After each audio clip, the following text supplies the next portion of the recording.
Queridos hermanos y hermanas, que en Cristo y también amigos que nos acompañan en las transmisiones del Instituto Vida para Todos, sean todos muy bienvenidos para un mensaje más que nosotros estamos por transmitir.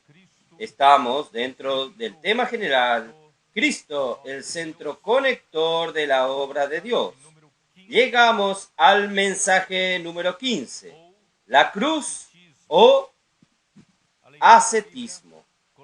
La lectura de la Biblia, Colosenses capítulo 2, versículos 20 al 23. Queridos hermanos, estamos muy alegres y vemos en nuestros días las cosas sucediendo de una manera que nosotros jamás imaginamos o pensamos. El Señor está haciendo grandes cosas entre nosotros, no porque seamos nosotros mejores, no. Nosotros somos lo despreciable de este mundo, somos las cosas locas de este mundo, pero el Señor ha usado a la manada pequeña que Dios le agradó darnos su reino. Y nosotros también en esta mañana aquí en la iglesia en San Pablo, en el auditorio, nosotros vimos la participación de varios adolescentes, también varios preadolescentes y también niños, aunque nuestros niños están en la sala de los niños, pero esto nos muestra que el Señor quiere envolver a todos, principalmente en el final de los tiempos.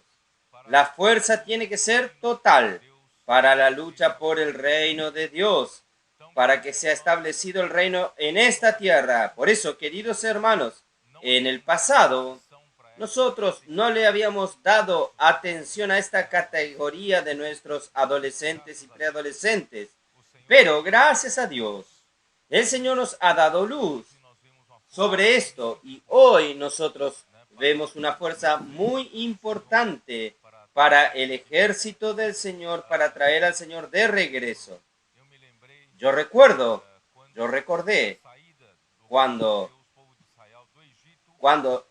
el pueblo de Dios, el pueblo de Israel salió de Egipto. Faraón intentó negociar varias veces con Aarón y Moisés de dejar salir solo parte del pueblo.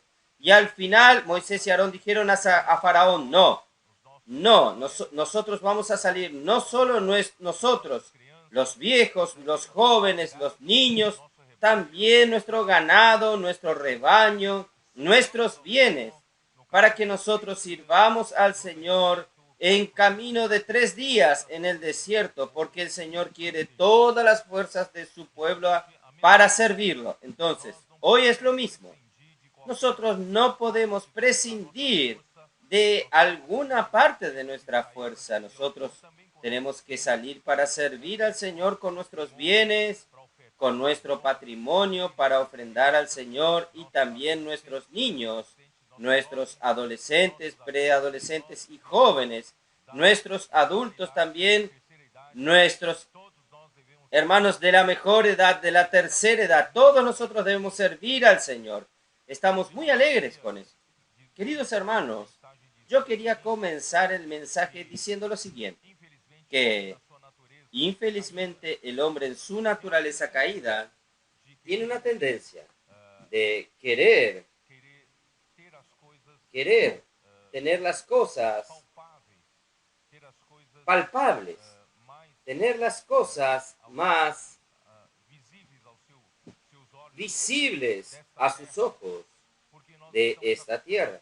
Porque nosotros estamos acostumbrados, hermanos, a vivir tantos años en el plano terrenal, en el plano de la tierra, y nosotros nos acostumbramos a ver las cosas por nuestros ojos, ver las cosas visibles, y nosotros solo creemos cuando nosotros conseguimos ver.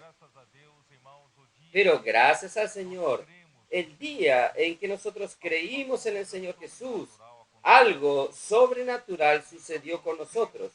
Nosotros entonces, cuando creímos en la palabra del Evangelio, que es la palabra de la verdad del Evangelio, nosotros recibimos una nueva vida.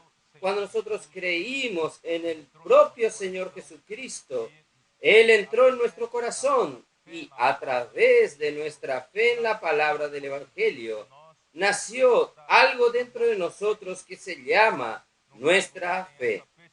No sé si ustedes tienen esta percepción. Usted hoy, después que creyó en el Señor Jesús, en la palabra del Evangelio, que alguien le predicó a usted, nació en usted esta fe, su fe.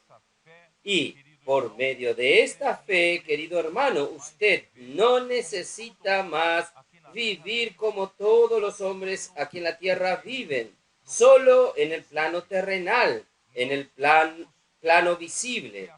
Nosotros podemos, hermanos, tener acceso por la fe a las cosas de otro mundo.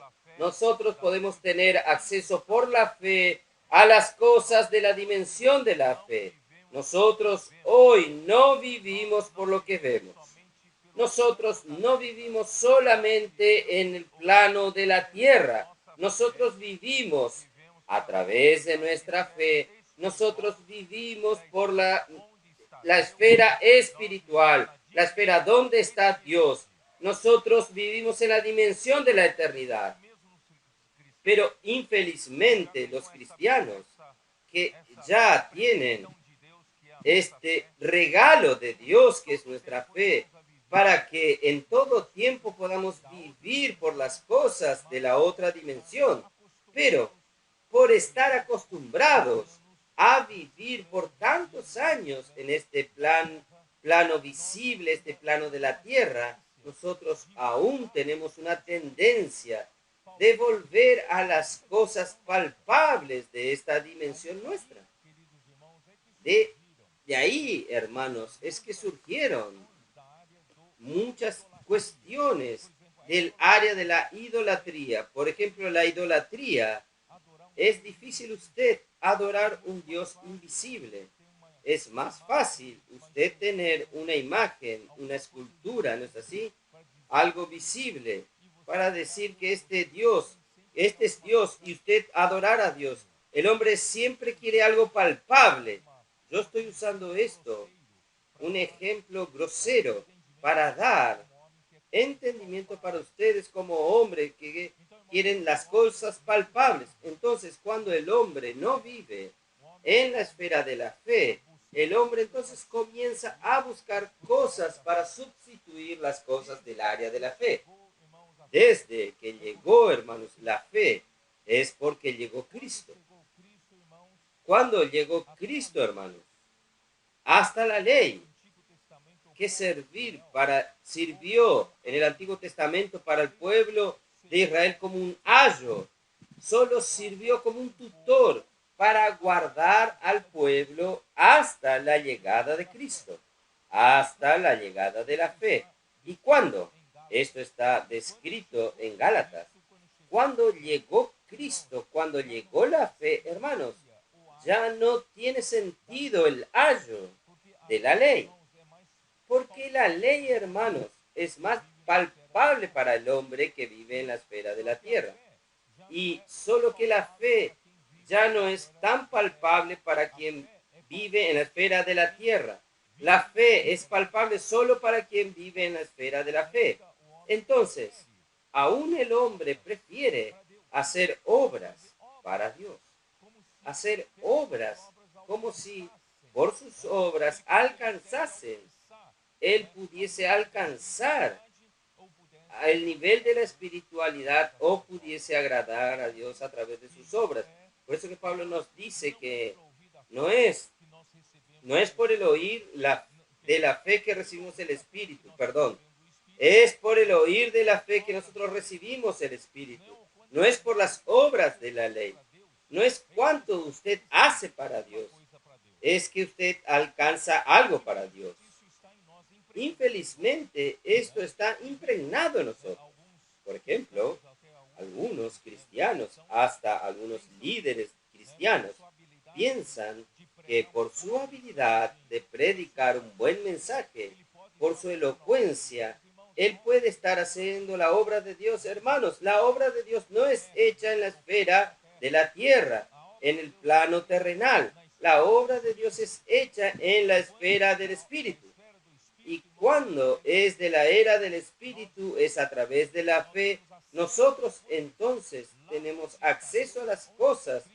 Allí donde está Dios, donde está Cristo, acceso a las cosas espirituales. Hermanos, ahí quien hace la obra es Dios, no el hombre con su capacidad humana. Pero infelizmente el hombre no aprende. Es difícil.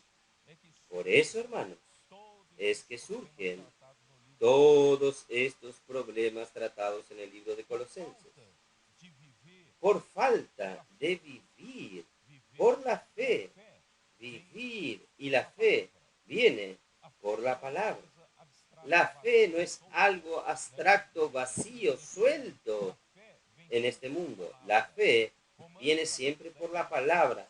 Romanos capítulo 10, 17 dice, la fe viene por el oír y oír la palabra de Cristo. Entonces, ¿cómo surgió la primer fe en usted? Cuando usted oyó la palabra de la verdad del Evangelio. Esto está en Colosenses. Vamos a ver.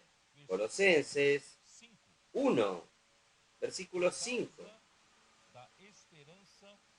Por causa de la esperanza que os está preservada en los cielos, de la cual ya habéis oído por la palabra verdadera del Evangelio. Hermanos, es la palabra de la verdad del Evangelio que usted, cuando usted oyó, produjo y creyó, produjo la fe en usted. Entonces, hermanos, versículo 4 dice, habiendo oído de vuestra fe en Cristo Jesús, quiere decir, nuestra fe surgió en el momento en que nosotros oímos de la palabra de la verdad del Evangelio y nosotros pasamos a tener esta fe en nosotros. Gracias a Dios. Y esta fe está siempre basándose en la palabra de Dios. De ahí la importancia, hermanos, de la palabra profética. Nosotros tenemos la Biblia, que es la palabra de Dios, sin duda alguna y sin ningún error. Nosotros tenemos que vivir dentro del plan de la Biblia es la palabra de Dios, pero Dios usa la Biblia a través de su profeta o a través de su apóstol. Él habla con usted una palabra viva, que es la voz del Señor para aquel momento, y siempre basado en la palabra, logos de la Biblia, ¿es verdad?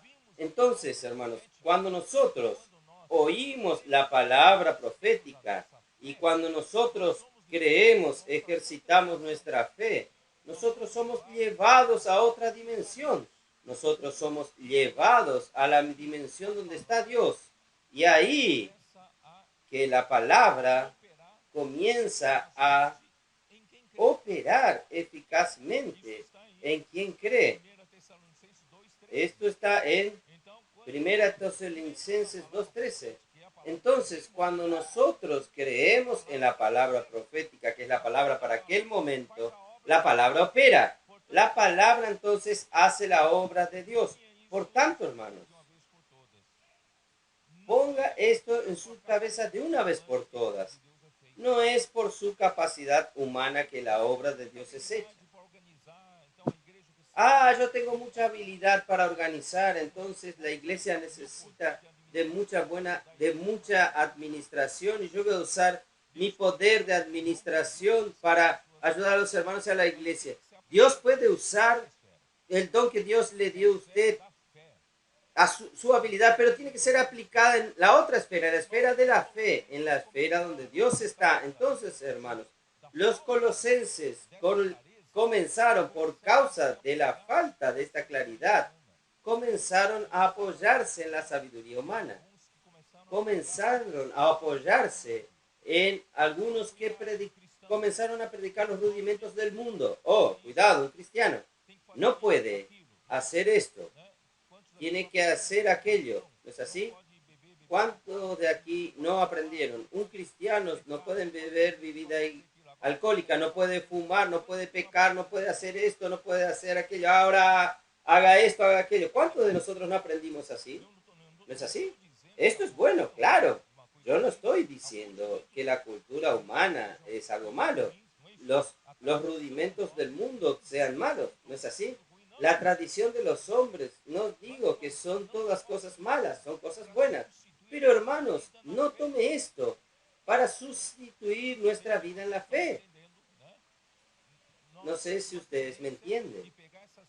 Nosotros tenemos una tendencia de tomar estas cosas buenas de la tierra y sustituir a Cristo. No pueden sustituir a Cristo. De ahí entonces surgieron a través de la cultura oriental, porque Colosos quedaba en Asia Menor. Ahí ya hace parte del continente asiático. No sé si ustedes saben, aquella parte hoy de Turquía, aquella parte de Constantinopla para el oriente, aquella parte ya es oriente. Entonces, la cultura oriental más la religión judía y más la filosofía griega formaron una serie de enseñanzas, filosofías que intentan sustituir a Cristo. Por eso que Pablo dice en Colosenses, Cristo es todo. Cristo tiene la primacía en todo. Él es el primero en la creación y Él es también el primero en la nueva creación. Él es el punto de conexión entre el hombre y Dios. Él es el punto de conexión de toda la creación. Nada sustituye a Cristo. Solo que los hombres, por no estar acostumbrados a vivir por la fe, no estar acostumbrados a vivir siguiendo la palabra profética, no viven en el Espíritu. Entonces necesitan de algunas cosas de la cultura de la tierra, de las cosas de la tierra para tomarse. Esta cultura, esta filosofía ahí comienza a surgir el embrión del gnosticismo. Yo estaba explicando a los hermanos antes de la reunión para un grupo de hermanos que estábamos orando. Yo les dije a los hermanos que la mitología griega viene de muy antiguo. ¿Por qué? Porque en la ignorancia las personas no saben de dónde surgen las calamidades principalmente naturales. Tormenta, tornados, terremotos, inundaciones, tempestades, que muchas veces llegan al momento errado, destruyen toda una plantación. La sequía, quiere decir los hombres, los griegos,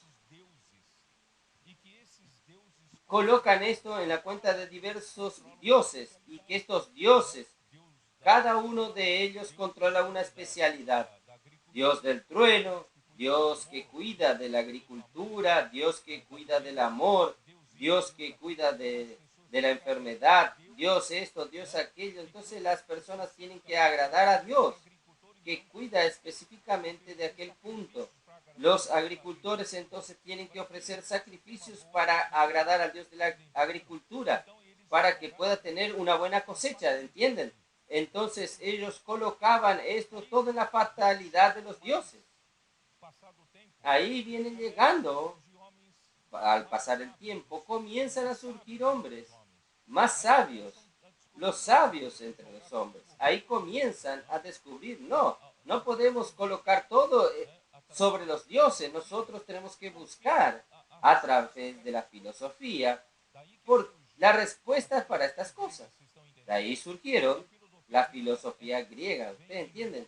Entonces la filosofía griega viene en búsqueda de respuestas para los cuestionamientos que el hombre tiene. ¿Cuál es la razón de la existencia humana? ¿Por qué el hombre sufre tanto? ¿Por qué la vida humana está llena de tantas tribulaciones? Entonces el hombre principalmente, esto es algo que el hombre no entiende. Entonces, con esta mezcla en la iglesia, comenzaron a surgir este embrión del gnosticismo que dice así: ¿por qué el hombre sufre? Por causa de la materia, por causa que el hombre tiene un cuerpo, que es un cuerpo material, que es carne. Y la carne es la razón de todos nuestros sufrimientos. La carne es la culpable de nuestro sufrimiento. Entonces, ¿de ahí qué produce entonces? El gnosticismo surgió allí, que se afirmó en el siglo II. De ahí, entonces, en el primer siglo del tiempo de Pablo, ya tenía esta manera de hablar, que el hombre entonces, algunos, tienen que no vivir por el sentido de la carne, sentidos del cuerpo. Tienen que aprender a vivir de acuerdo con el conocimiento elevado superior. Este conocimiento no es un conocimiento mental, no viene por los libros, es un conocimiento espiritual, entre comillas, un conocimiento superior, místico, que pocos alcanzan este nivel, y estos pocos que alcanzan estos niveles parece que dejan los sufrimientos de la carne, los sufrimientos del cuerpo. Por eso muchos anhelan a llegar a este nivel. Allí viene entonces, hermanos, predicar esto también en la iglesia. Esto para sustituir a Cristo. Y de entre este tipo de hablar surge también el ascetismo. ¿El ascetismo qué es? El ascetismo es entonces, ya que la carne es la culpable de todos nuestros pecados, todos nuestros problemas, entonces vamos a maltratar la carne, nuestro cuerpo. Ahí comienza toda aquella cuestión de autoflagelarse, comienza la cuestión de privar al cuerpo de sus necesidades básicas. Por ejemplo, hermanos, no permitir que duerma, que el cuerpo descanse. Voy a dejar mi cuerpo que esté exhausto, castigarlo, y quien siga, yo así consiga vencer las concupiscencias de la carne. Ahí viene, hermanos, ahí viene, infelizmente, existen estos pensamientos en las prácticas de las vigilias. Yo no estoy diciendo que no se deban hacer vigilias, si esto viene del espíritu, pero hermanos, muchas de estas vigilias vienen de este sentimiento, de este principio de privar al cuerpo del sueño para que yo pueda vencer al pecado. O ayunos. Ayuno es bíblico, pero la práctica del ayuno para privar al cuerpo, para intentar vencer la carne, esto no es bíblico. ¿Entienden? Entonces, eso es ascetismo. Ascetismo. Entonces, algunos privan a su cuerpo de ayunar, a veces ayunan por 7 días o más. Hay gente que llegó al nivel, no sé cuál es el récord, y llega al momento que aún su mente no funciona bien. Y dice, conseguí vencer la carne. No vence nada. Después, cuando cae en el pecado, cae aún peor. Entonces, hermanos, por eso que Pablo está intentando mostrar que no es por ahí, hermanos. Nuestro camino es Cristo. Yo voy a explicar en este mensaje mejor para ustedes. Pero antes de entrar en el mensaje propiamente dicho, yo quiero decir, ya hablé varias cosas. Yo quiero decirles a ustedes, hermanos, qué maravilla. Nosotros estamos predicando el Evangelio en las calles. Hermanos, en este sentido, la inmersión en la palabra, hermanos, ha traído tantos beneficios para que nosotros no caigamos en eso. La inmersión en la palabra, hermanos, nos lleva a que la mente sea colocada en el Espíritu. Entonces, la mente no confía en las obras de la carne, en las obras de lo que el hombre es capaz de hacer. Entonces, la inmersión en la palabra, hermanos, en verdad, es colocar nuestra mente en el Espíritu y sobre una palabra. Y la palabra va haciendo efecto. La palabra va nutriendo nuestra mente, nuestra emoción, nuestra voluntad y va transformándonos. Y cuando nosotros creemos en la palabra, practicamos la inmersión en la palabra y vamos a salir a predicar el Evangelio, hermanos, nosotros también vemos que la palabra opera allí afuera y las cosas funcionan.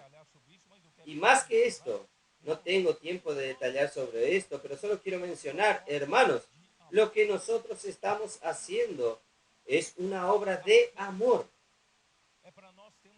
La fe es para que nosotros tengamos acceso a las cosas del plano de Dios, el plano espiritual, justamente para producir algo del plano de Dios. La esperanza es para que nosotros no desistamos. La esperanza de la gloria es la que me motiva. Un día cuando Cristo vuelva, yo voy a ser glorificado. Cuando Cristo vuelva, hermanos, si yo continúo viviendo por la voluntad de Dios, yo voy a ser galardonado juntamente con los vencedores para reinar con Cristo por 1000 años. Esta es mi motivación. No tengo miedo de hablar esto, no. La esperanza es mi motivación, que me da perseverancia, nunca desistir. Y es por esto que mi vida, quien tiene esperanza en su vida cristiana, no es de altos y bajos. Tiene que tener constancia. Hoy estoy eufórico, mañana estoy desanimado. No quiero más vivir la vida de la iglesia. No, la esperanza nos mantiene constantes, ¿es verdad? No viva una vida cristiana de montaña rusa. De repente está allá eufórico, allá arriba, y después está abajo en el abismo. No, nuestra vida es llena de esperanza. Pero la fe y la esperanza es para producir ¿qué? Un día. La fe también no habrá más necesidad. ¿Saben? Cuando venga Cristo, cuando nosotros seamos acoplados a Dios, no necesitaremos más de la fe, estaremos en la propia realidad de la fe, y la esperanza también no vamos a necesitar más. Ya estaremos con Dios, con Cristo en Dios. Entonces lo que va a quedar, lo que queda para la eternidad es el amor. Ahí todo lo que estamos haciendo hoy es para producir el amor. Solo que producir el amor aún es muy abstracto. Producir el amor, ¿cómo? ¿Qué es este amor? Por eso que yo vengo a decirles a ustedes que el libro de Colosenses viene hablando de esta red de amor. Entrelazamiento. Dios nos suple a través de la palabra profética, nos suple con Cristo, que trae el mismo Dios que es amor, que es la urdiembre de un telar, de un tejido. La urdiembre son hilos longitudinales que representan el amor de Dios, que viene de Dios. Y nosotros a través de la palabra recibimos a Cristo, el amor de Dios. Y con este amor, hermanos, nosotros comenzamos a amar a las personas. ¿Qué hace que usted salga a las calles y predique el evangelio? ¿Quién hace que usted en la mitad del día, un sol abrasador, el calor del día, usted llegue a una persona y le diga, ¿puedo orar por usted? Esto es motivado ¿por qué? Es motivado por el amor. El amor. Ahí, motivado por el amor, hermanos, usted contacta a las personas. Estos hilos transversales es usted practicando el amor, alcanzando a las personas. Y las experiencias que usted va a obtener a través de allí con estas personas, comienza a trazar un tejido de amor, a tejer un tejido de amor. Y el amor, hermanos, exige sacrificio, exige trabajo, exige abnegación, exige renuncia. El amor es entrega. El amor no espera nada a cambio. Hermanos, este es el amor de Dios. Entonces, salir a las calles, predicar el evangelio, llevar los libros a las personas, hermanos, exige amor. Y el amor exige entrega, exige renuncia. Entonces, hermanos, a través de esto va a producir una historia maravillosa en la misma calle de amor. Estas experiencias que nosotros estamos teniendo en las calles, hermanos, salvando a las personas y las personas teniendo experiencias con Dios, hermanos, nunca más serán borradas estas historias. Esta historia queda para la eternidad. Al momento que usted en esta hora queda en su egoísmo, quedando en su casa, durmiendo, no hay ninguna historia para que usted cuente. Entonces, hermanos, gracias a Dios, Dios, Dios está. ¿De dónde viene todo esto? El principio es la palabra. Por eso, hermanos, el enemigo de Dios quiere atacar la palabra. Él quiere hacer que las personas no crean en la inmersión. ¿Qué tiene de equivocado la inmersión? La inmersión, hermanos, es penetrar más en la palabra de Dios. La inmersión, hermanos, es rumear la palabra de Dios. La inmersión tiene como meta renovar nuestra mente, colocar nuestra mente en el Espíritu. Y la inmersión nos hace abrir nuestra mente para que el río de la gracia pueda penetrar en nuestra alma. ¿Qué hay de equivocado en la inmersión? Pero el enemigo de Dios quiere atacarlo. ¿No es así, hermanos? Entonces, gracias a Dios, hermanos, cada vez más las iglesias están entrando en esto y la obra de Dios realmente se está realizando, no solo en América del Sur, está yendo a otros continentes. Varios hermanos del continente africano están aquí. Mañana llegarán aún más. Esta semana llegarán aún más. ¿Qué es esto, hermanos? Hermanos, nosotros vamos a cambiar todo el continente africano entero. Allí, en ese continente, las personas van a ver, está siendo escrita una historia de amor a través de la red de amor allí. También en Europa, ¿no es así, Mauricio? Aquel continente considerado frío, continente considerado que nadie quiere más a Dios, ni la palabra de Dios. No, las personas están sedientas. Continente norteamericano, continente centroamericano, el Caribe, Puerto Rico. Aleluya, nosotros tenemos el continente de Oceanía, Australia. Llegarán aún algunos de Timor del Este, cuando nosotros entremos en Asia, por el sudeste asiático, y gracias al Señor, algunos hermanos que vinieron de Corea están aquí. Hermanos, gracias a Dios. Lo que yo soñaba, gracias a Dios. Hay ya 2 jóvenes, hay un hermano más maduro aquí, ya salió fuera de la caja, y hay 2 hermanos más jóvenes, están dispuestos a hacer colportaje allí en Corea. ¿Y quién está haciendo esta obra? Si estuviésemos en el plano terrenal, hermanos, estas cosas no sucederían nunca. No tenemos capacidad para hacer esto. Pero justamente por nosotros ir a otro plano, al plano de la fe, al plano de Dios y por la palabra profética, entonces, hermanos, Dios está encontrando canal para hacer esta su obra. Esto está alcanzando a todo el mundo. El Señor está volviendo. Muchos cristianos están desapercibidos. Están viviendo como en los días de Noé, comiendo, bebiendo, cansando, dándose en casamiento como si nada sucediese. La venida del Señor está a las puertas. Está bien, voy a volver al mensaje. ¿Está bien? Oh, Señor Jesús. Porque hoy ya comenzó tarde. Yo voy a entonces leer lo que preparé para ganar un poco más de tiempo.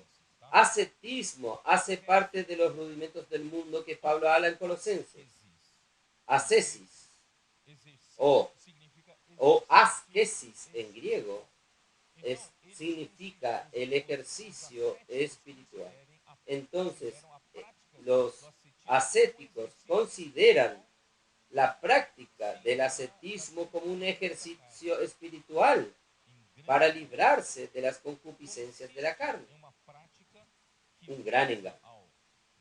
Consiste en una práctica que tiene como meta al desarrollo espiritual, consiste en el renunciar al placer del cuerpo, a sus sentidos, y en no satisfacer sus necesidades básicas, privando al cuerpo de sus necesidades básicas. La ascesis es practicada para aproximar a la persona de la verdadera realidad espiritual y ideal al desconectarse de la imperfección y de la materialidad del cuerpo. Es un gran engaño. Ascetismo es una doctrina filosófica que defiende la abstención de los placeres físicos y psicológicos,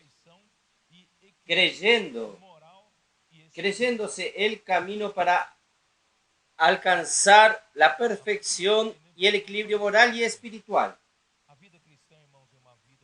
Ahora ustedes entienden por qué yo hablé esto al comienzo. La vida cristiana es una vida vivida por la fe, no en busca de soluciones en el nivel de la tierra. No, la solución para nosotros está allá. Ahí surgieron el monasticismo. Ahí usted encuentra muchos monasterios por allí. Muchos monjes surgieron a partir del siglo IV, V.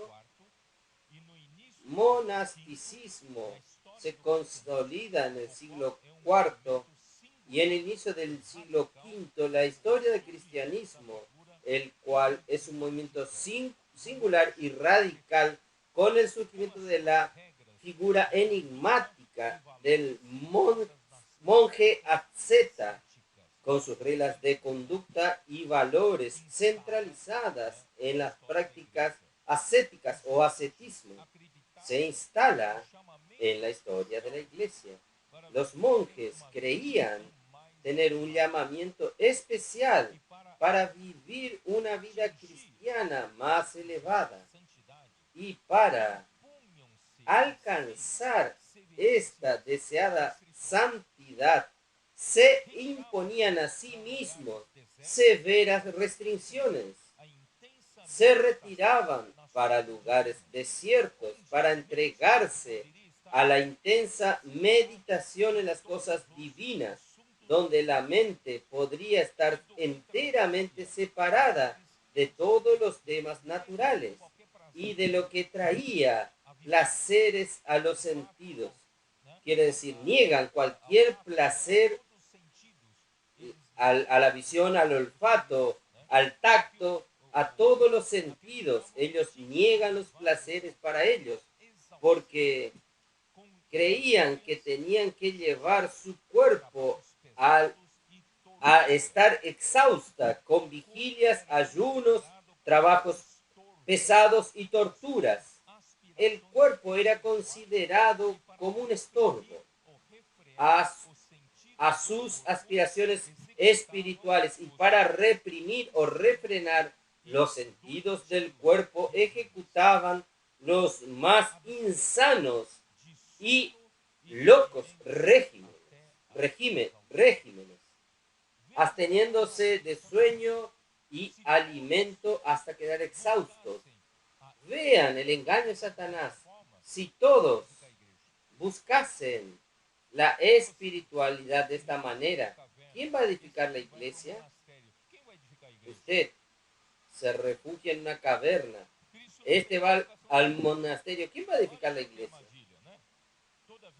Cristo no tendrá la edificación de la iglesia. Miren qué engaño.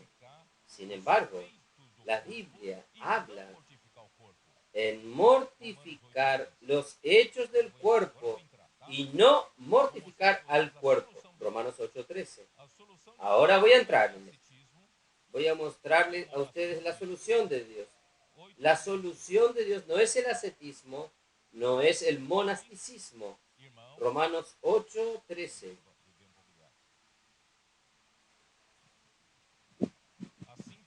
Déjenme beber un poco de agua. Así que, hermanos, deudores somos, Romanos 8:12, no a la carne, para...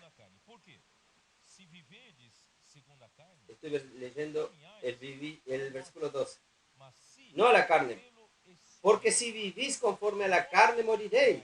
Mas, si por el Espíritu hacéis morir las obras de la carne, no es mortificar al cuerpo, mortificar las obras de la carne, viviréis. Hermanos, el camino de Dios no es mortificar al cuerpo, porque Dios quiere usar nuestro cuerpo. Sin nuestro cuerpo, ¿quién va a predicar el Evangelio? Sin nuestro cuerpo, ¿quién va a hacer el trabajo de Dios? Sin nuestro cuerpo, ¿quién va a edificar la iglesia? Hermanos, Dios quiere que mortificar los hechos del cuerpo y para que usted pueda vivir para Dios. Porque todos los que son guiados por el Espíritu de Dios estos son hijos de Dios. Lo que tenemos que aprender, hermanos, es a ser guiados por el Espíritu de Dios. Pero a donde yo quiero llegar, hermanos, Dios preparó una solución para este problema angustiante de nuestra carne. La carne realmente es la carne del pecado. La carne lleva al hombre a pecar. ¿Cómo librarse de la carne? Hermanos, no es maltratando al cuerpo. No es intentando matar al cuerpo. No. Es mortificar los hechos del cuerpo. ¿Y cómo mortificar los hechos del cuerpo? Ahora voy a traer la solución de Dios para ustedes. Pero primero quiero decirles a ustedes que el cuerpo no es odiado por Dios, es por el contrario, Dios quiere nuestro cuerpo. 1 Corintios 6:15. Primera de los Corintios 6:15. ¿No sabéis que vuestros cuerpos son miembros de Cristo? ¿Ustedes sabían esto o no? No odie su cuerpo, porque su cuerpo hace parte, son miembros de Cristo. Dios quiere usar su cuerpo como miembro del cuerpo de Cristo. Esté a disposición de Dios. Solo esto voy a leer. Romanos 12:1. ¿Cómo nos dice? Así que, hermanos, os ruego por las misericordias de Dios que presentéis vuestros cuerpos en sacrificio vivo, santo, agradable a Dios, que es vuestro culto racional. Hermanos, ¿qué es presentar nuestro cuerpo, sino colocar el cuerpo a disposición de Dios? ¿No es así? Entonces Satanás quiere destruir al cuerpo. ¿Quiere anular al cuerpo? No. Dios quiere su cuerpo. Dios quiere que usted presente su cuerpo como sacrificio vivo, santo y agradable a Dios, que es vuestro culto racional. Entonces, cuando usted presenta su cuerpo para ejercitar el espíritu, porque su espíritu necesita de su cuerpo para ejercitar, ¿o no es así? Su cuerpo necesita cooperar, su boca necesita invocar el nombre del Señor, pero si su boca no invoca, ¿cómo su espíritu va a ejercitar? Oh Señor Jesús, oh Señor Jesús. Entonces su cuerpo hace la voluntad de Dios. Su cuerpo lleva a usted al ejercicio del espíritu y lleva a usted a hacer inmersión en la palabra. ¿Y su cuerpo va a llevar a qué? Por el ejercicio de la palabra, en la inmersión en la palabra, su mente se renueva, su mente se abre y Dios consigue hacer que Cristo fluya dentro de su alma, tomando cuenta de su mente, voluntad y emoción. Entonces, si el cuerpo no coopera, ¿cómo se hace? Ahí entonces usted es tocado, usted quiere salir a las calles para predicar el Evangelio. Todo esto necesita del cuerpo. Su cuerpo no va, no hay quien predique el Evangelio. Usted va a las calles a predicar el Evangelio, ya después de inmerso en la palabra, lleno del Espíritu, sabiendo lo que Dios quiere de usted, usa la palabra profética, gana a las personas, salva a las personas del suicidio o de un matrimonio destruido, etcétera, etcétera. Todos los días vemos milagros. ¿Qué va a suceder? Usted está entendiendo la voluntad de Dios. Usted comienza practicando esto, es que usted va a entender. Usted comienza a entender cuál es la buena, agradable y perfecta voluntad de Dios. Y servir de esta manera es el servicio más racional. que estar solo en su casa, orando y leyendo la Biblia y no salir a las calles. No es así, hermanos. Entonces, gracias al Señor estamos encontrando el camino. Oh, Señor Jesús. Colosenses 2, 20. Nos dice así. Pero si habéis muerto con Cristo a los rudimentos del mundo, ¿por qué como si vivieseis en el mundo os sometéis a preceptos? Quiere decir, Pablo está dando el camino a la solución para nuestra carne que nos lleva a pecar. Hermanos, la solución es morir con Cristo. No es volver a las reglas de conducta que los rudimentos del mundo ofrecen. No es para volver a sujetarnos a ordenanzas. No haga esto, no haga aquello. Hermanos, voy a contar una experiencia muy superficial. Cuando aún era adolescente yendo a joven, por primera vez, hermanos, yo fui junto con los hermanos. Los hermanos fueron a Belo Horizonte a predicar el evangelio a los hermanos chinos. Estuvimos 3 días de conferencia. Por primera vez yo participé de esto. Hermanos, yo volví a San Pablo. Como si el mundo quedó sin color. El mundo no estaba más colorido para mí. Yo sabía por mis padres, la religión, todo, que cuando ya pasaba aquellas revistas de mujeres, yo tenía que andar así, tapando mi ojo para no ver. Pero ahora, después de estar lleno del Espíritu, parece que el mundo ya perdió el color para mí. Aquello ya no hace ningún efecto en mí. Ustedes entienden la diferencia. No mira aquello, no ve aquello, no haga esto, no haga aquello. Hermanos, no tengo mucha fuerza para esto. Hoy los adolescentes tienen acceso aquí. Toda la porquería también está aquí en el celular. ¿Cómo usted va a impedir que él vea? Hermano, no tiene sentido. Tiene que llevar a nuestros adolescentes a ejercitar el espíritu, en la inmersión en la palabra, predicación del evangelio. Ahí ellos van a descubrir cuál es la buena, agradable y perfecta voluntad de Dios. Y estas cosas pierden fuerza. Esta es la solución de Dios, hermanos. No haga esto, no haga aquello. No hay fuerza en eso. Usted ya tuvo esta experiencia. No hay fuerza. No debo hacer esto, no debo hacer aquello. El problema en el matrimonio. Yo le grité a mujer hoy. Oh, ella me dio la espalda. Ay, perdón, yo soy muy rudo. Yo digo, nunca más voy a hacer esto.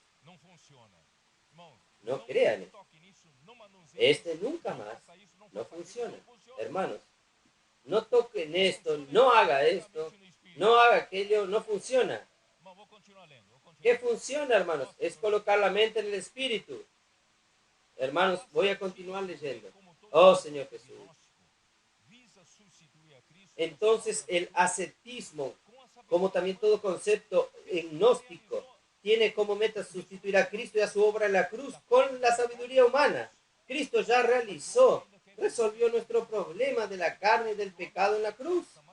Pero el hombre aún quiere vivir por la sabiduría humana.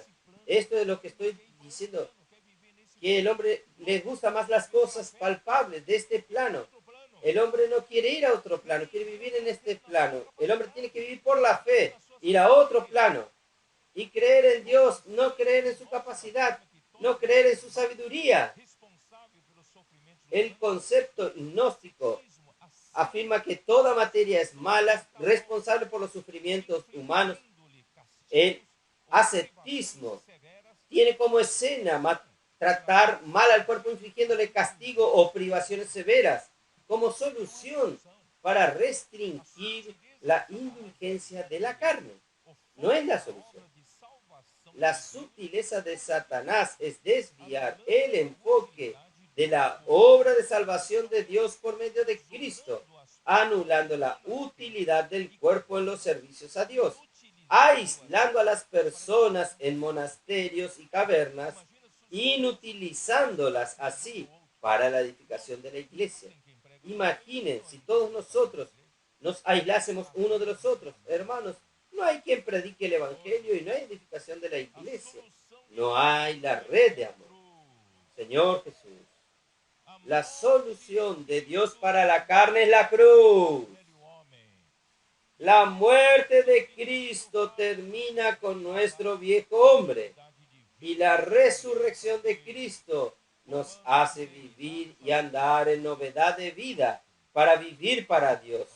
Romanos 6. Abra su Biblia en Romanos 6, versículo 4. Oh Señor Jesús.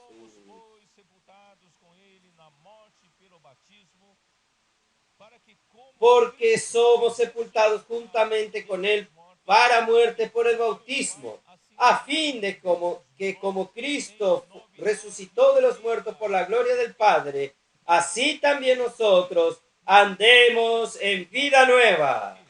Hermanos, esto sí nos lleva a andar ¿en qué?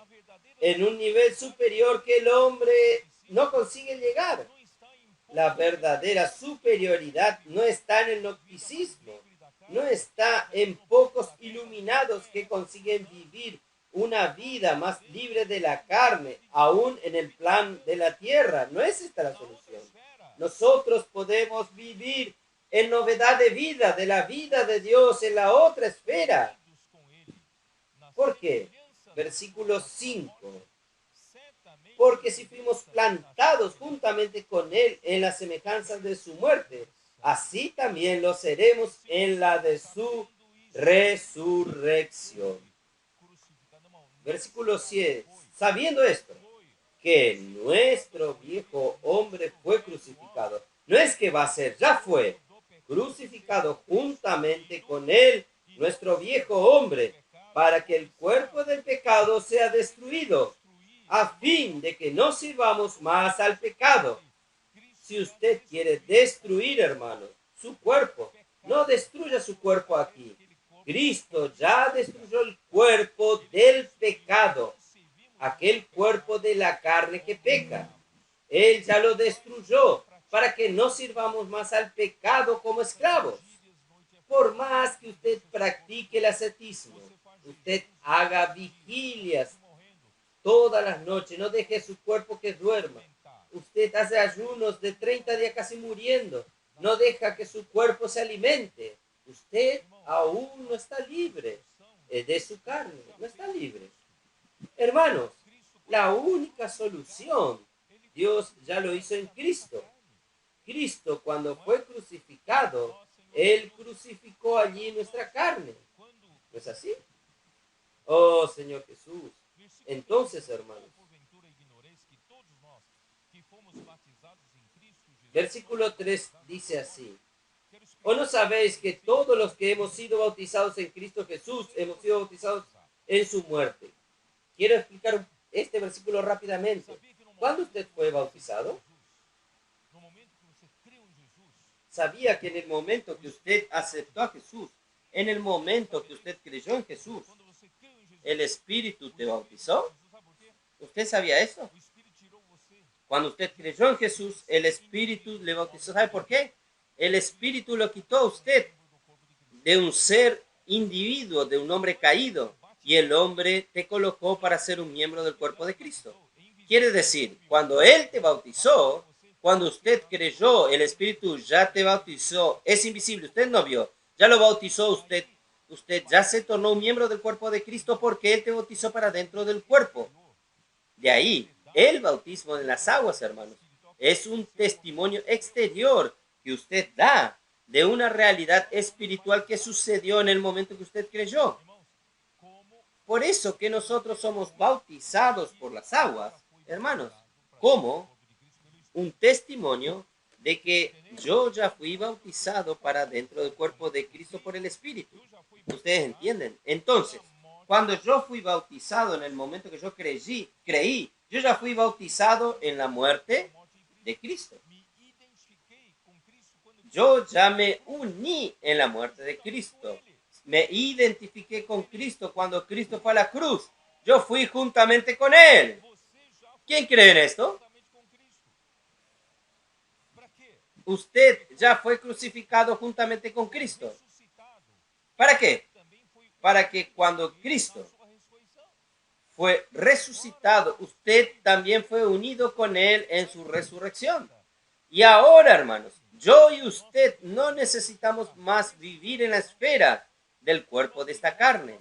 Nosotros podemos vivir en la esfera de la resurrección. Hermanos, aunque nuestro cuerpo aún esté en la tierra, pero nosotros vivimos en el plano celestial. Nosotros andamos aquí en la tierra. A veces las personas no ven, pero en realidad espiritual, en novedad de vida. Nosotros vivimos, andamos en novedad de vida. Estamos ya libres de todo este problema que el ascetismo intenta realizar. Esta es la solución de Dios, ¿es verdad? Déjeme continuar leyendo. ¿Por qué? Versículo 7. Porque el que ha muerto ha sido justificado del pecado. Y si morimos con Cristo, creemos que también viviremos con Él. Entonces, cuando nosotros morimos, hermanos, con Cristo, es para vivir con Cristo también. Entonces, hermanos, nuestra vida hoy es con Cristo. Pero ¿dónde está Cristo? Está en nosotros, pero está en los cielos. Está en la otra esfera. Está en el plano celestial. Por eso tenemos que vivir por la fe. ¿No es así? Por eso que Hebreos 11 dice, sin fe es imposible agradar a Dios. Sin fe es imposible agradar a Dios. Vamos a continuar. Versículo 9. No, ¿dónde estoy? Versículo 9.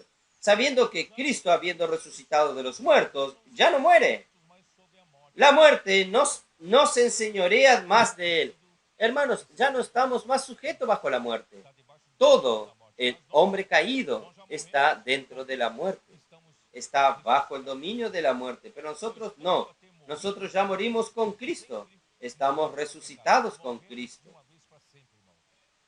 Porque en cuanto murió, al pecado murió una vez por todas. Una vez por todas morimos al pecado. Mas en cuanto vive, vive para Dios. Oh Señor Jesús. Efesios 4. Efesios 4, versículo 22 al 24. Señor Jesús. 22 dice así.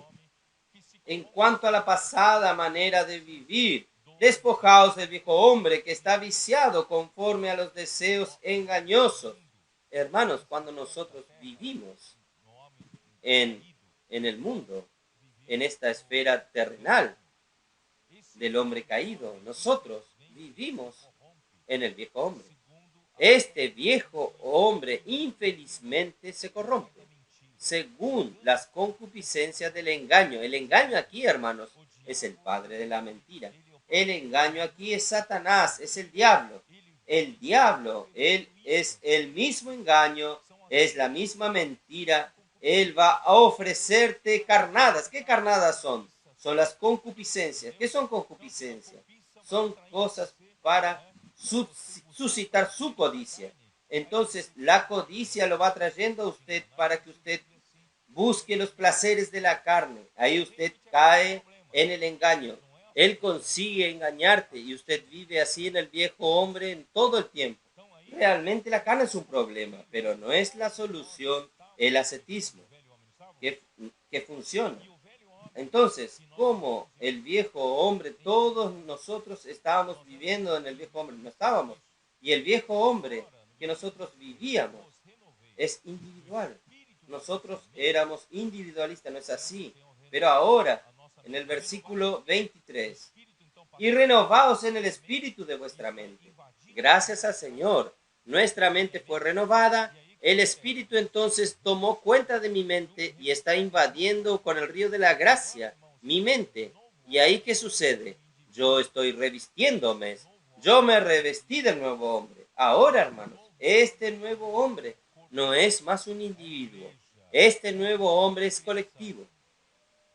Este nuevo hombre, hermanos, es el cuerpo de Cristo, es la iglesia, es la nueva creación. Entonces nosotros fuimos reconectados en este otro nivel, en el nivel de la nueva creación, en el nivel del nuevo hombre. Hermanos, este nuevo hombre creado según Dios, en justicia y santidad procedente de la verdad. El nuevo hombre está constituido de la misma verdad, la misma realidad.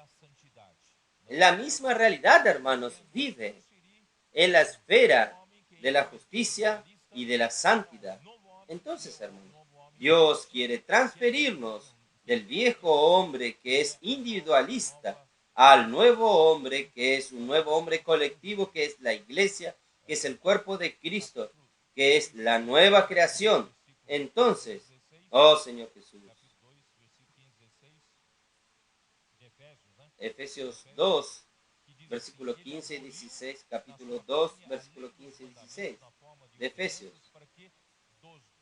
que dice así: aboliendo en su carne las enemistades, la ley de los mandamientos expresados en ordenanzas, para crear en sí mismo de los dos, judíos y gentiles que habían creído, un solo y nuevo hombre, haciendo la paz, y mediante la cruz reconciliar con Dios a ambos en un solo cuerpo, matando en ella las enemistades.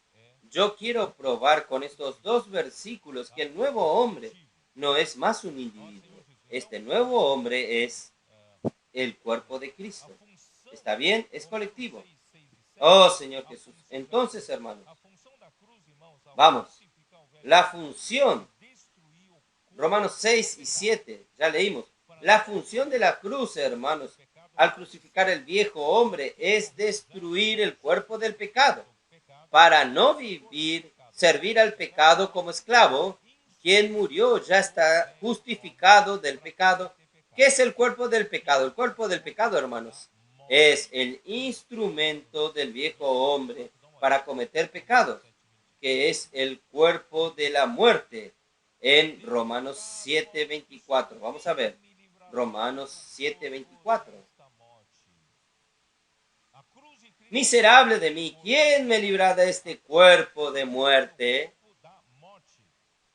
La cruz de Cristo destruyó el cuerpo del pecado. La cruz de Cristo destruyó el cuerpo de la muerte, la cual es la carne del pecado.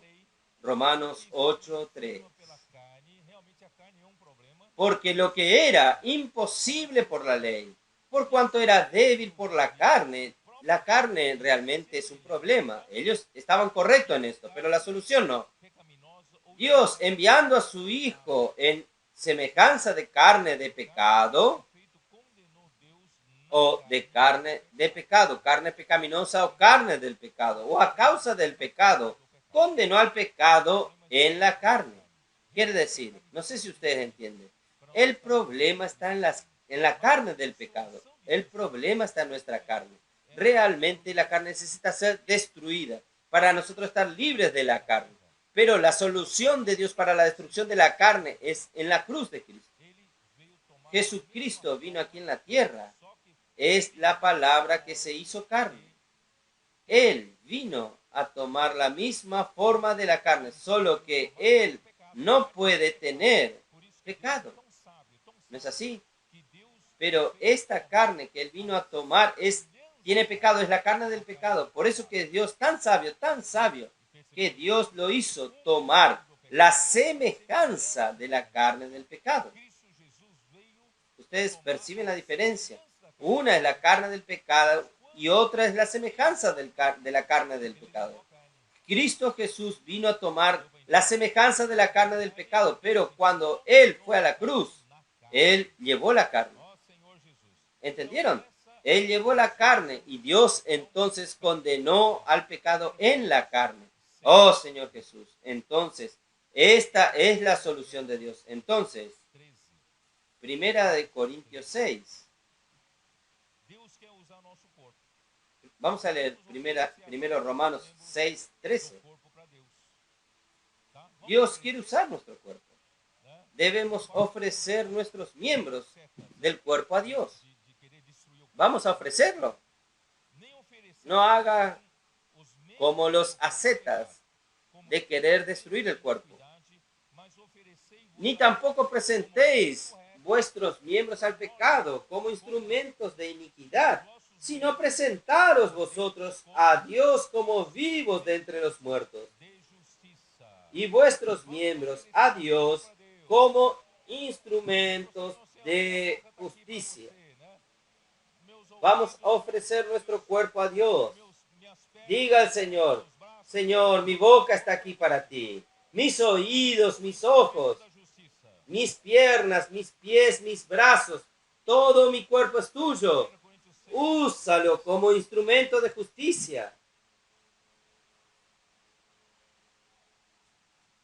Primera Corintios 6, 15.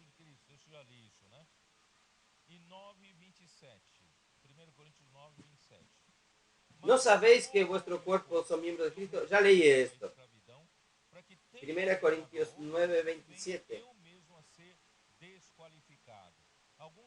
Sino que golpeo mi cuerpo y lo pongo en servidumbre, no sea que, habiendo sido heraldo para otros, yo mismo venga a ser eliminado. Algunos entienden golpear el cuerpo el ascetismo. No es fuera de todo contexto. Esto significa que yo tengo que hacer con que mi cuerpo trabaje para Dios. Mi cuerpo, por ser aún ser parte de mi hombre natural, yo necesito hacer que mi cuerpo obedezca al Espíritu. Porque Pablo dice así, versículo 23. Y esto hago por causa del Evangelio, para hacerme compartícipe de él. ¿No sabéis que los que corren en el estadio, toda la verdad corren, pero uno solo se lleva el premio? Corred de tal manera que lo obtengáis. Quiere decir, cuando Dios necesita de mí que vaya a las calles, yo voy a hacer que mi cuerpo obedezca a Dios.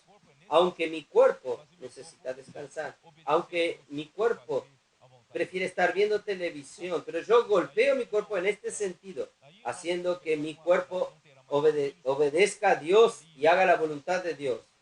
Ahí, hermanos, ahí el pecado no tendrá más dominio sobre nosotros. Ya leí eso en Romanos 6, 14, porque no estamos más bajo la ley, sino bajo la gracia.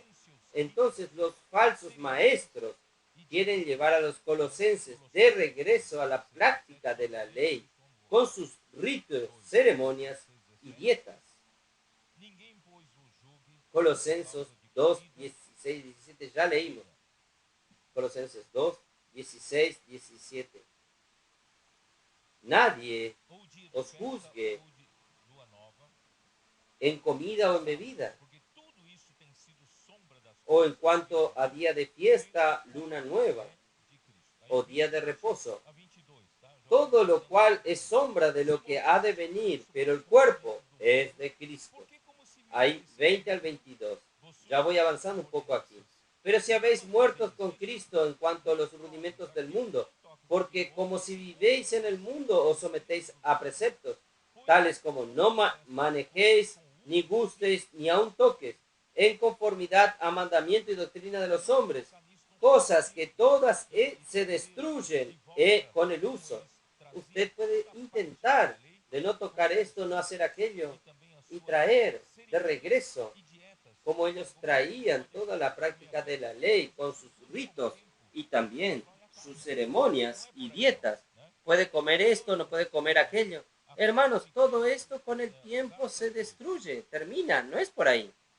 Entonces, hermanos, la cruz de Cristo, Gálatas 2,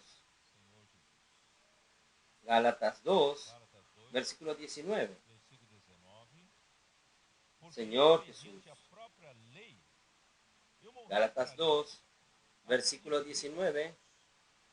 Porque yo por la ley soy muerto para la ley, a fin de vivir para Dios. Con Cristo estoy juntamente crucificado, y ya no vivo yo, mas vive Cristo en mí. Y lo que ahora vivo en la carne, lo vivo en la fe del Hijo de Dios, el cual me amó y se entregó a sí mismo por mí. Hermanos, qué maravilla. Porque, hermanos, los falsos maestros intentan traer de regreso la ley judía. No sé si ustedes saben, yo no tengo tiempo en esta mañana de explicarles a ustedes cómo el ceremonialismo judaico trajo mucha influencia en la historia de la iglesia en estos primeros años, en estos primeros siglos. Y esto se desarrolló con la iglesia en Tiatira en lo máximo. Y traer de regreso ceremonias, ritos. ¿Sabe qué eran aquello? Porque en aquel tiempo, en los primeros siglos, ellos tenían que ganar a los paganos. La mayoría de los gentiles eran de las naciones paganas. Y el paganismo tenía sus ritos, ceremonias y templos, adoración a los dioses falsos, llenos de pompa, vestimentas diferentes, sacerdotes paganos tenían vestidos diferentes. Entonces, ¿qué trajo? El cristianismo, la historia de la iglesia trajo estas cosas del Antiguo Testamento, de los judíos. ¿Para la iglesia para qué? Para impresionar a los paganos, para decir a los paganos, nosotros tenemos aún templos mayores. Si ustedes ven hoy aquellos templos, usted va en Europa, aquellos templos de más de 40 metros de altura, de torre, allá arriba, cuando usted entra, usted parece pequeño, para mostrar, en verdad, estos templos son para mostrar ¿qué? Para mostrar la grandiosidad de la religión. Entonces el hombre queda pequeño, queda subyugado. En segundo lugar, toda aquella pompa de la ceremonia para impresionar a los paganos, de que vamos a dejar nuestro paganismo, es tan pequeño, tan despreciable. Esta nueva religión es algo grande, suntuosa, y los que ofician como sacerdotes allá adelante son bien vestidos con ropas lindas, doradas, de mucho color. Entonces, hermanos, los primeros siglos esto atrayó a muchas personas a la iglesia. Hermanos, no es por ahí, ¿no es así? No es por ahí. Entonces, oh Señor Jesús, esto introdujo muchas ceremonias en la iglesia como si fuesen a atraer a las personas. Nosotros tenemos que atraer con Cristo, con la palabra de Dios. ¿No es así? Por eso, hermanos, ¿cuál es la solución hoy, hermanos? ¿Cómo nosotros conseguimos realmente vivir una vida cristiana que vence al pecado, que vence la fuerza de la carne, que vence la esclavitud de las concupiscencias de la carne? ¿Cuál es la solución? Romanos 12:2.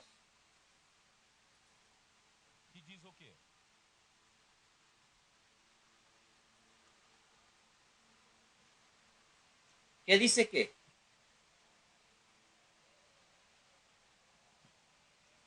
Perdão, errei de capítulo. Romanos 8, versículos 1 y 2. Perdón. Erré el capítulo. Romanos 8, versículo 1 y 2. Ahora pues, ninguna condenación hay para los que están en Cristo Jesús. Quien está en Cristo Jesús, hermanos, ya estamos libres de la carne. Y cómo en la práctica conseguimos vivir realmente esta realidad. Versículo 2. Porque la ley del Espíritu de vida en Cristo Jesús me ha librado de la ley, del pecado y de la muerte. Hermanos, ¿cómo nosotros conseguimos experimentar esto en nuestro día a día? Entonces voy a hablar bien rápidamente. El proceso que Cristo pasó para librarnos de la ley del pecado y de la muerte fue, voy a hablar bien brevemente, encarnación, vivir humano, la crucifixión, resurrección y ascensión. Cristo tuvo que pasar por todos estos procesos. ¿Para qué? Para tornarse un espíritu, el espíritu de vida. Y cuando Cristo fue glorificado por el Padre, que lo resucitó de entre los muertos. Versículo 20. Vamos a ver Lucas 24. Porventura, Lucas 24, Cristo padecesse, versículo 26. entrasse na sua glória. Irmãos, aqui está a prova. No era necesario que Cristo padeciera estas cosas y entrara en su gloria. Hermanos, aquí está la prueba de que Cristo murió y en la resurrección, cuando Dios lo resucitó, Él entró en la gloria del Padre. Entonces, fue dado, ahí fue dado como el Espíritu que habían de recibir los que creyesen en Él. Esto está en Juan 7:39, ¿recuerdan? Juan 7:39, ¿qué nos dice? Esto dijo con relación al Espíritu que habían de recibir los que creyesen en Él, pues aún no había venido el Espíritu Santo, porque Jesús no había sido aún glorificado. ¿Ustedes entienden? ¿Cuándo Jesús fue glorificado? Recién dije en Lucas 24, en la resurrección. ¿No es así? Cuando Jesús murió y Dios lo resucitó, fue glorificado en la gloria del Padre. Y cuando Él fue glorificado, Él fue dado a nosotros como el Espíritu. Y este Espíritu entra en todo aquel que cree en Él, como ríos que fluyen, como ríos, ¿no es así? Esto dijo con relación que de su interior fluirían ríos de agua viva. Entonces los ríos de agua viva que fluyen, ¿de quién? Del Espíritu.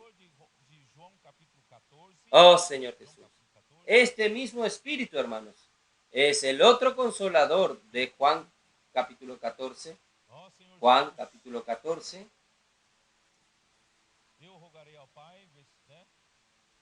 Oh Señor Jesús. Yo rogaré al Padre, versículo 16. Y yo rogaré al Padre y os dará otro consolador para que esté con vosotros para siempre. El Espíritu de verdad, al cual el mundo no puede recibir, porque no le ve ni le conoce. Pero vosotros le conocéis porque Él mora con vosotros y estará en vosotros. Entonces, este mismo Espíritu de verdad era Jesús que habitaba con ellos, pero que entrará en ellos cuando sea glorificado.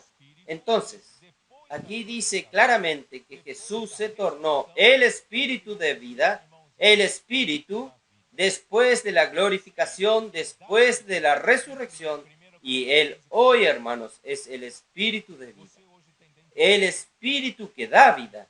En 1 Corintios 15:45, usted hoy tiene dentro de usted al Espíritu, que es el mismo Jesús, que fue resucitado, fue glorificado. Él está como el Espíritu viviendo dentro de usted. Y usted sabe que este Espíritu que está dentro de usted, yo tengo una parte final que voy a dejar para el próximo mensaje. Este Espíritu que está dentro de usted, Él tiene un poder mayor de que la ley del pecado y de la muerte. Yo voy a ilustrar de la siguiente manera. La ley del pecado y de la muerte es como la ley de la gravedad, que todos nosotros estamos sujetos, ¿no es así? En cuanto vivimos en la materia, nosotros estamos sujetos a la ley de gravedad. Esta botella, si yo la levanto a medio metro, si yo la suelto, va a caer, porque hay una ley que la empuja hacia abajo.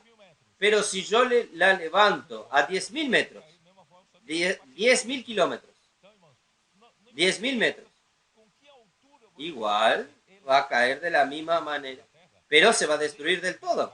Hermanos, no importa con qué altura usted consigue elevar un objeto de la tierra, por la ley de la gravedad, él va a caer. No importa usted estando en la esfera de la tierra, practique el ascetismo, practique el gnosticismo. Usted puede ir hasta las alturas, va a caer de la misma manera, ¿entienden? Porque la ley de la gravedad es la ley del pecado y de la muerte que lo va a empujar hacia abajo. La única manera de que usted consigue vencer esta ley Hoy mismo, si usted vive en la carne, usted va a caer.